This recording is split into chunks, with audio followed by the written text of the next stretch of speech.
Nesh është edhe ish deputeti i Partisë Demokratike, zoti Muslim Murrizi. Zoti Murrizi, çfarë prisnin nga kjo protestë?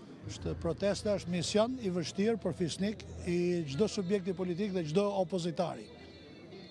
Pres të ketë sa më shumë qytetar dhe në historinë formale pluraliste protestat rreshtojnë opozitën, ngajnë adrenalinë në mbështetësve të saj.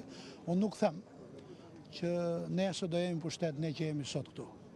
Por opozita s'ka rrugë tjetër veç denoncimeve, të folme në kuvend dhe protestat sa ja ta shoh të arsyeshme. A mendoni që protestat si këto që janë zhvilluar edhe protesta e kaluar kombëtare mund të sjellë ndryshime në le të themi pasi vlen theksor që ka pasur vazhdimisht protesta kombëtare, fjalime, por ju jeni njëri drejt për drejt. A mendoni që kjo është rruga e vetme dhe më e mira për gëzimin e Edi Ramës?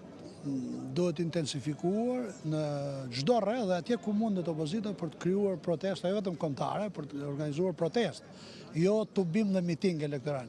Këta që janë me regji që fjalën e ka Hasani, mas